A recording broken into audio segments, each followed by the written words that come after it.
After death, people are sent to hell, where they must face 7 trials of judgments to prove their worthiness for reincarnation. Those who fail will be trapped in hell forever. The story begins in the heart of Korea, where a large building is engulfed in flames. Firefighter Hong leaps from the structure, attempting to save a child. However, the rope he's tied to is severed by the fire, causing him to fall to the ground. As he plummets, his entire life flashes before his eyes. Miraculously, he wakes up, having saved the child from certain death. Hong scrambles to his feet and checks on the child, relieved to see they are unharmed. But when he speaks, no one seems to hear him. Suddenly, he hears someone calling his name. Turning, he sees 2 people smiling at him in the midst of the chaos. Hong yells at them to move, warning them of falling debris. He notices firefighters frantically trying to save someone who looks exactly like him. A woman named Chun approaches him and gently tells him that he was a good person before he died. She explains that they are here to assist him through the 7 trials of judgment. The other figure, a guardian named Mac, adds that their leader is waiting at the gates leading to the trials, and they need to move there immediately. Hong struggles to process all this information. Confusion clouds his mind as he stares blankly at his comrades, still mourning over his lifeless body. He begins to levitate toward the massive portal.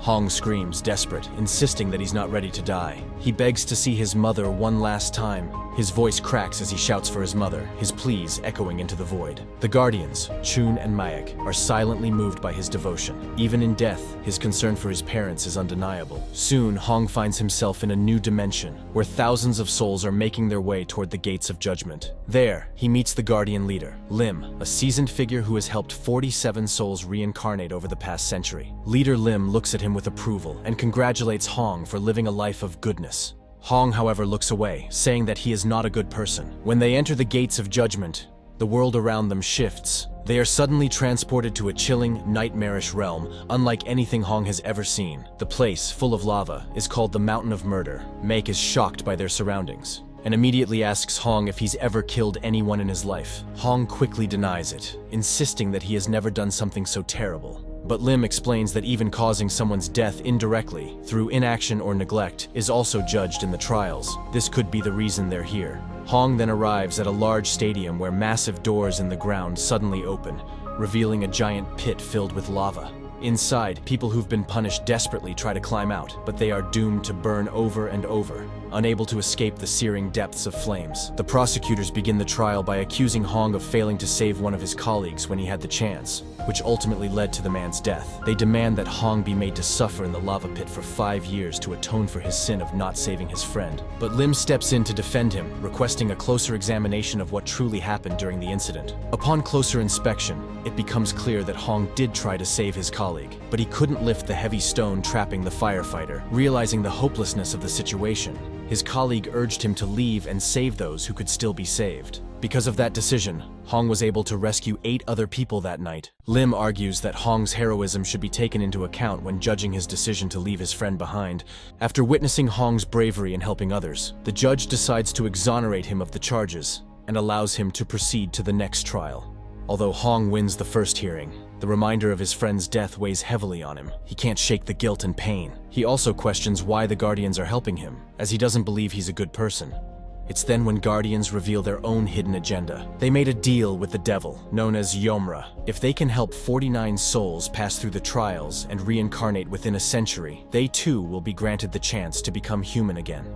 They eventually arrive at the trial of indolence, where Chun speaks to the judges on Hong's behalf. She details all the hardships Hong has endured throughout his life, and emphasizes that he's never been lazy. No matter where he was or what the circumstances, he always helped others. Once, he accidentally knocked over a beehive, causing his entire team to suffer painful stings. Another time, he rescued a cat from the edge of a building, but in the process, he fell and crashed the owner's Lamborghini. The judge, deeply moved by Hong's actions, immediately ordered the prosecutors to commission a statue in his honor. However, when she asked him why he chose to live such a reckless life, Hong simply replied, "For the money." Disappointed by his answer, the judge quickly changed her mind and instructed the prosecutors to sentence him to punishment instead. In this punishment, a giant machine relentlessly chases down those guilty of indolence, crushing their bodies and feeding them to the fish.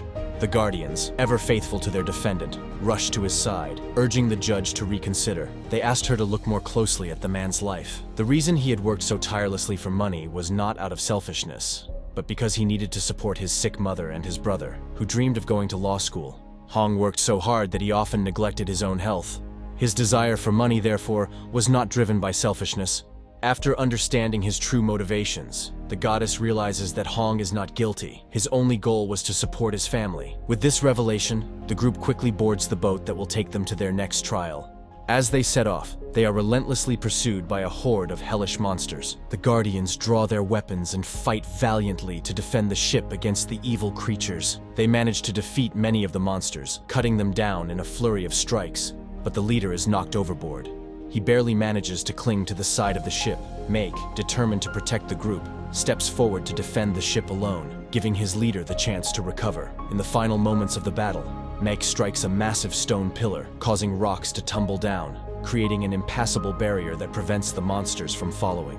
Make explains that the only way this could happen is if someone from Hong's family had died and become a vengeful spirit, to prevent more monsters from pursuing them in the future. Lim decides to visit Hong's family and uncover the truth about what happened. Upon arriving at Hong's home, Lim notices that the mother is clearly alive, which can only mean one thing. It was Hong's brother, Su, who died and transformed into a vengeful spirit. As the evil aura begins to flee, the Guardian quickly pursues. Lim attempts to capture the spirit using his weapon, but the ghost skillfully evades every strike. The two engage in a fierce battle, clashing violently until Lim is knocked back. In that moment of weakness, the vengeful spirit vanishes, slipping away into the shadows. The Guardian follows the trail to a military base, where he overhears soldiers talking about Su, referring to him as a deserter. What catches his attention even more is that the captain and one of the other soldiers seem to be hiding something. Disguising himself as a colonel, Lim approaches the captain and begins questioning him about Su, accusing him of having killed the man. Surprisingly, the captain responds by blackmailing the Guardian out of fear, which only confirms Lim's suspicions that the captain is indeed responsible for Su's death. Meanwhile, back in Hell, Hong is interrogated by the goddess of deceit. She accuses him of writing numerous false wills and testaments for his colleague whom he had failed to save earlier, suggesting a deeper, darker truth about his actions. Hong had sent these false writings to the man's daughter, pretending to be her father and lying to her about his fate. The goddess of deceit, enraged by this deceit, immediately orders Hong to be bound and prepares to punish him by cutting out his tongue. However, Lim, using his telepathic link to his team, intervenes and defends Hong's actions. He reveals that Hong had also written similar false letters to his mother, lying about how successful and wealthy his life had become. Lim argues that these lies were not born of malice, but rather out of a desperate attempt to comfort those he loved, giving them hope and a sense of security that reality could not provide. By doing so, he allowed them to keep living with the belief that everything was fine. Moved by Lim's words and understanding the true intent behind Hong's actions, the goddess forgives the man's crimes, recognizing that he never meant to cause harm. After the trial, Lim lies to Hong, telling him that his family is doing well. But later, he gathers his team and reveals the heartbreaking truth about Hong's brother. Lim travels back in time to uncover the truth about the night Su died. He discovers that it was his comrade Dong who accidentally shot Su after mistakenly switching off the safety on his weapon. Dong immediately called their captain for help, but instead of saving the dying man, the captain and the other soldiers decided to bury Su's body and cover up the incident. They feared that if the truth came out, it would ruin the captain's chance at a promotion. Lim looks down at Su's body in shock and realizes, to his horror, that the man was not actually dead. The discovery forces him to relive painful memories from his past, memories of his own father, who was buried alive. Meanwhile, Hong arrives in the Hell of Injustice, where souls are frozen for years as punishment for their crimes of not helping others. Fortunately, Hong's profession as a firefighter means he is exempt from judgment here. Instead, he is allowed to move on to the next location. During the ride in a cable car, it's revealed that all the Guardians have had their memories erased, except for their leader, Lim. Mek tries to stop Chun from revealing any more about their limitations, but inadvertently informs Hong that his brother, Su, is the vengeful spirit. The revelation destabilizes Hong's psyche, causing the entire realm to tremble and breaking the cable car, nearly sending the Guardians plummeting into the abyss below. However, in the last moment, Hong manages to regain control and offers to help his teammates. The group eventually reaches the Hell of Betrayal, where a beautiful goddess judges those who have betrayed their loved ones. In this place, the victims are trapped in mirrors, only to be shattered by their betrayers. Luckily, Hong's life had been one of integrity, and he had never betrayed anyone. This allows him to pass through the trial unharmed and continue on to the next stage. At the same time, Lim tracks down the vengeful spirit to a nightclub, where Su is attempting to kill one of the soldiers who had buried him alive. Lim pursues Su, and the two engage in a fierce battle, flying through the city in midair. Lim sets a trap, using a magical rope to bind Sue to a building. He tells the spirit that in order to be reborn, he must forgive his killers, or else he will be destroyed forever. But this only reminds Sue of how he was buried alive, betrayed by his best friends and filled with rage. He breaks free, creating a massive shockwave.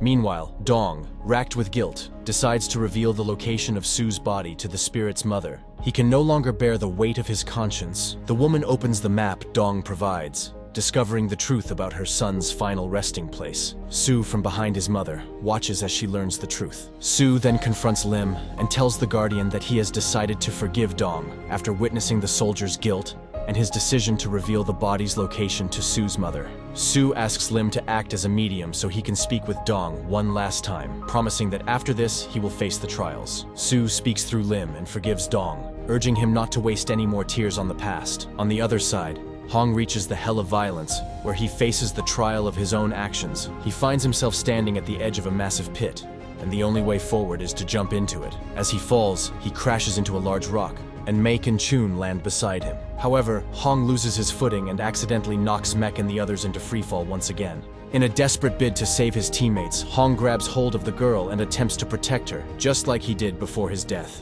Unexpectedly, their fall is abruptly stopped, and they reach the bottom safely. The trial of violence begins, and the prosecutors accuse Hong of beating his brother, Sue, during their high school years. This was particularly unforgivable because Sue had been suffering from malnutrition due to the family's extreme poverty at the time. The prosecutors argue that Hong never sought forgiveness after the fight, as he ran away from home the very next day and never returned. The judge quickly decides that Hong is guilty of violence against his family and plans to send him to a pit where rocks continually rain down on the guilty as punishment. Just as the sentence is about to be carried out, Chun intervenes, demanding that the judge delay the conviction and consider the next trial, as the two are closely related. This is a dangerous gamble, as it means the Guardians will forfeit their powers in the afterlife if Hong is found guilty in the next trial. The Guardians soon learn the truth about the night of the fight. It turns out that Sue had woken up to find Hong kneeling before their sick mother, only to discover that Hong had been attempting to smother her with a pillow in an attempt to end her suffering. Sue immediately tried to stop his brother, but Hong, overwhelmed by hopelessness and anger, began beating him relentlessly.